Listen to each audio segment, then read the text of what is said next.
One of my jobs on the SAFIRE team is to suggest specific experiments we can do in the lab that can be correlated with satellite and telescope data. In this second talk, I'd like to give you an idea of how I engage in that process. Temperature 310-6. Okay, so now you can go into... Okay. Here's Montgomery Childs introducing hydrogen into the chamber, which produces this, a plasma double layer. A score of instruments take readings in and around the SAFIRE plasma engine. The data is fed to computers in our control room,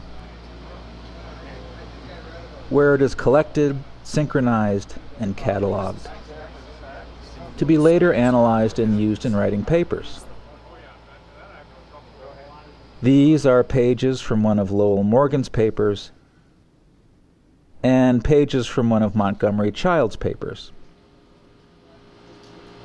At the moment, the team has 4 additional papers in the works describing and explaining results of our experiments with the SAFIRE plasma engine.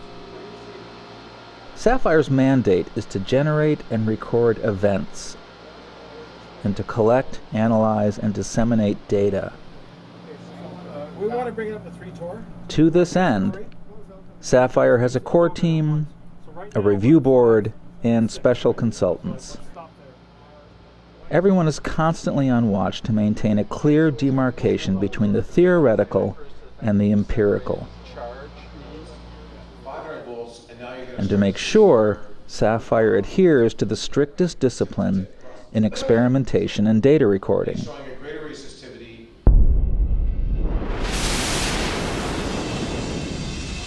I believe any lasting contribution of the SAFIRE project is going to be in its raw data and hard empirical evidence. Correlating the data from SAFIRE with the latest data from deep space is not as straightforward as it might sound. The Herschel and Planck millimeter telescopes have sent back new images of our galaxy's interstellar medium that have many in the astronomical community reeling. It is as if you're riding along and someone pulls a wheel off your bicycle. We are struggling to make sense of this data. It simply does not fit with our previous theories. The previous theories need to be abandoned or severely modified. I think we might need new models. Empirical science requires rigorous adherence to strict rules of process and discovery.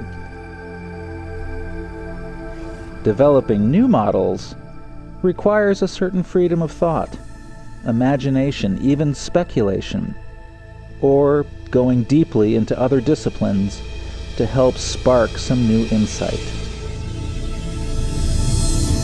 This second talk is to offer you a few examples of ways I have sought to understand new astronomical data and to explore the possibility of new models.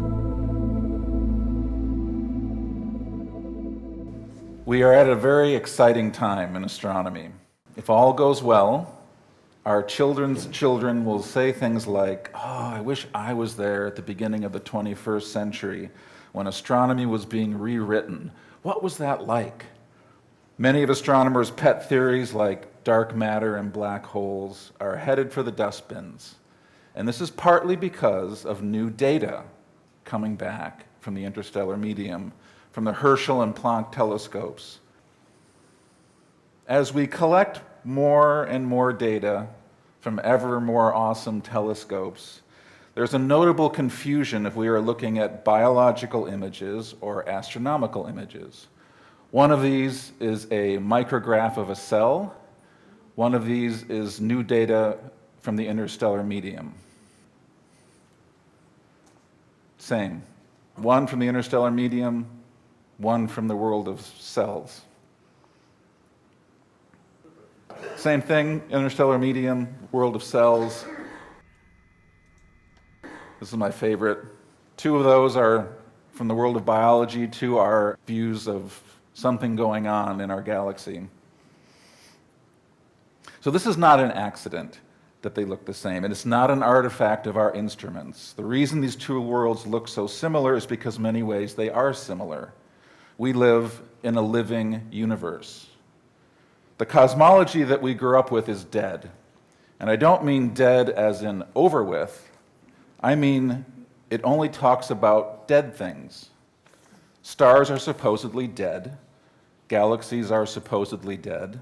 The whole universe is supposedly dead. And only you and I are alive. Only you and I. The profoundness of this absurdity needs to be re-examined. Astrophysics will be stuck until it can acknowledge that the objects it studies are alive, just like you and me, and our little cells. I knew my cells were alive before anybody showed me a movie of it. I also know that stars and galaxies are alive before anybody shows me a movie of it. That's mitosis, cellular division. When I was looking at the left-hand one, I just happened to see the right-hand one in somebody's astronomical catalog, and I'm like, where have I seen that before? This is an image of an animal cell, and it's what you would see with your eyes, with visible light. And when I was young, I was told that all those little functional pieces, mitochondria and the Golgi apparatus and the lysosomes and all those functional pieces, I was told that they float around randomly in an unorganized sack of water. And it was assumed that random, purposeless motions were somehow accomplishing all the required millions of complex biochemical reactions for cellular life.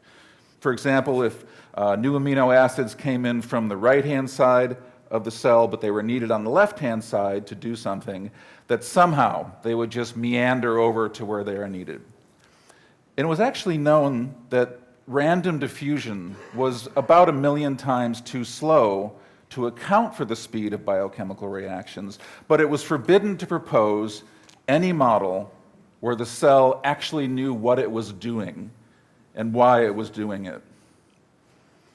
Then, in the 90s, we developed fluorescent dyes to attach to a different set of biological molecules than we could see before.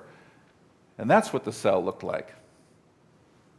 And I was in graduate school when this work was being done at a different place, and everybody is like, what are we looking at, right?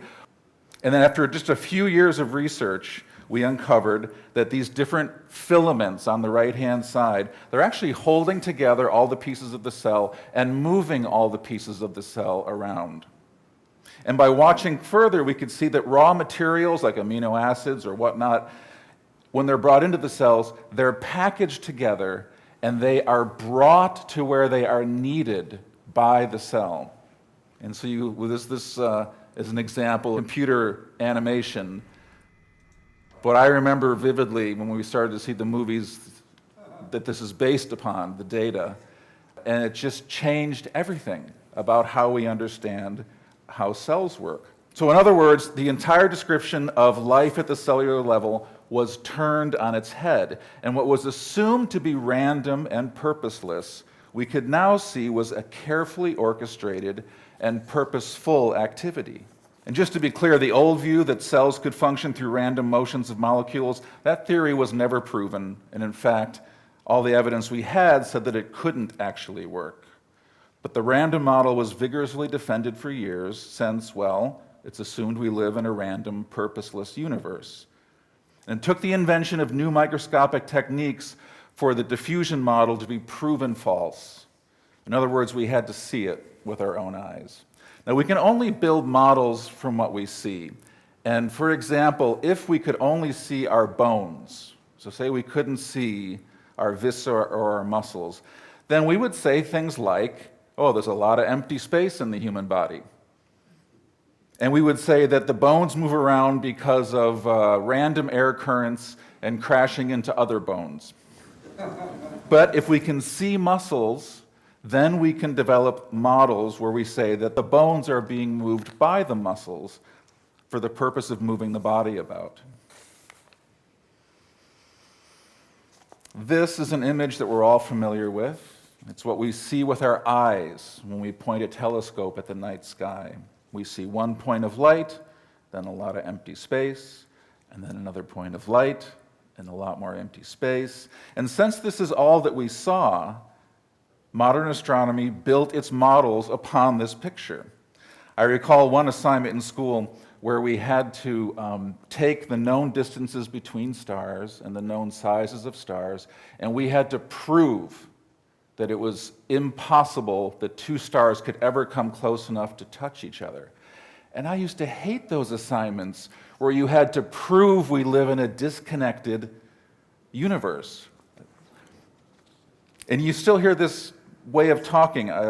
Recently listening to a radio interview of a prominent astronomer, and she's using phrases like out there in the darkness and the unimaginable expanses of empty space.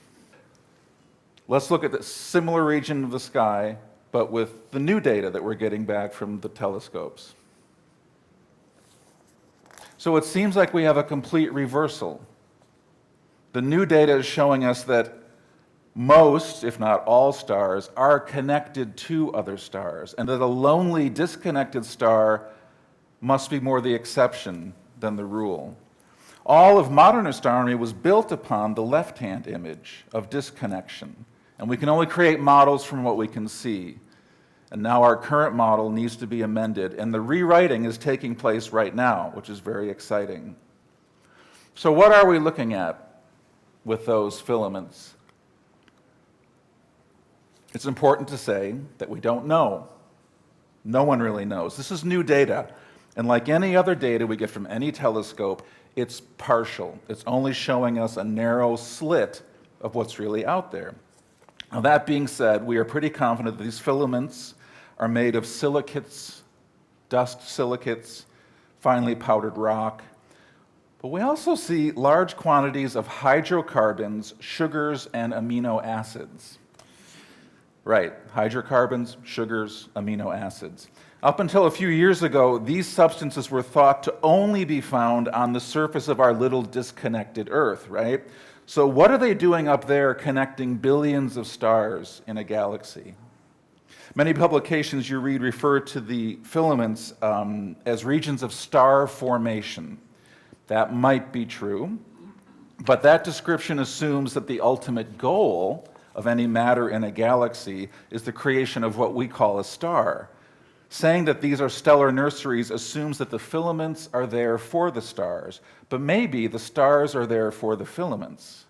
Or maybe they're both there for each other, or for something larger. So as we get more and more data from these structures in the interstellar medium, I suggest we hold off on rushing to conclusions about what it is we're seeing, and keep an open mind about the larger picture that's opening up. Since I often look at the electrical aspects of stars and planets, I wondered if we might be able to see any electrical discharges in space, lightning bolts in space. And one of my colleagues, Ignacio Cisneros, he's teaching me how to do multi-wavelength astronomy, overlaying different regions of the sky. Great man. And so this is a picture of the one region in the sky. There's about 50 years, maybe it's 40 years, separating the two images, okay? So what is this discharge? We don't really know. No one knows what these are. Are there a lot of these? Yes. In about an hour, he showed me a dozen such examples as this. How long does it last? We don't know. How much energy is released? We don't know. They are out there. The trouble is that no one's been looking for them. I mean, even something like the Gaia telescope project, which is awesome, but it's only looking at changes of point sources. That's the design. So to look at changes of diffuse discharge like this, that's going to take some new work. I think that most astrophysics is floundering with data overload because there's no thought that we are looking at structures that are performing useful functions. What is the function of those filaments in the stars? What is the function of those transient discharges?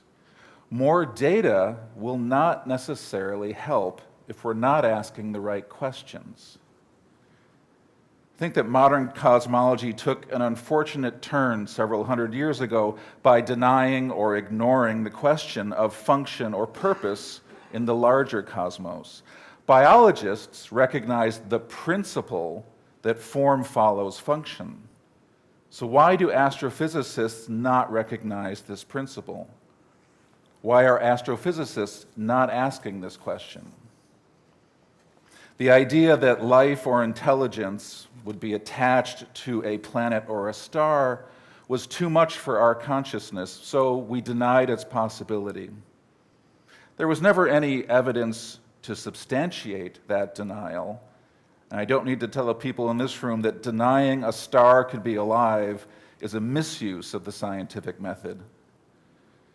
In the last 2 generations, we've developed telescopes to show us galaxies, billions of galaxies, trillions of stars, and then we promptly declared them all dead and having no purpose to themselves or to anything else.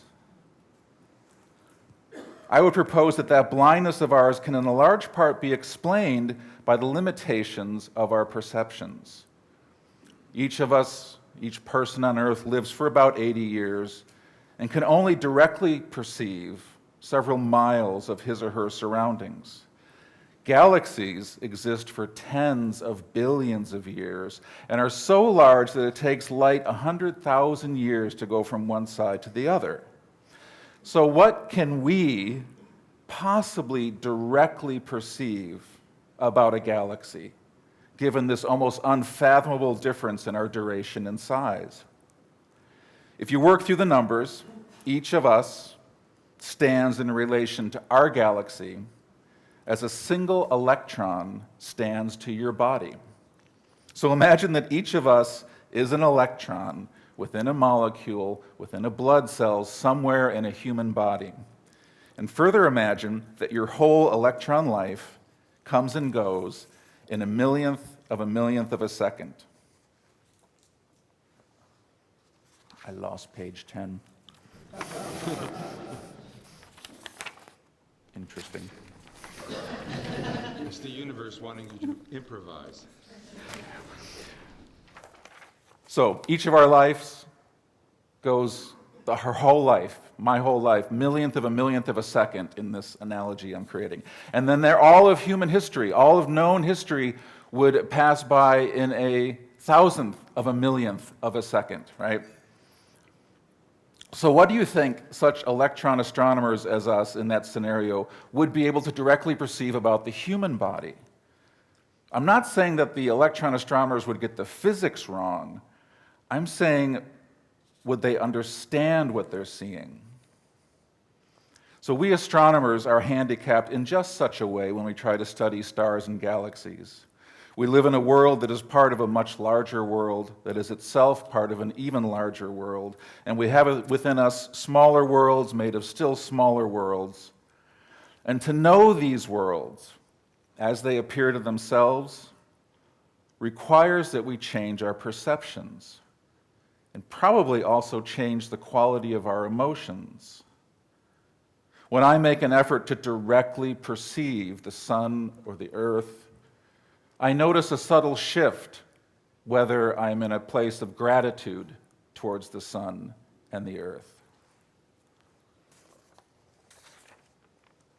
To overcome these limitations of perception, more data alone will not necessarily lead to a deeper understanding. Another new telescope will not all by itself elevate our perceptions and feelings. We should also ask, how do I elevate my perceptions, my feelings, my senses? Many of us have had at least moments of elevated perception. That's why a lot of us became scientists in the first place. So if any of you would like to discuss this further, come find me. Happy to talk.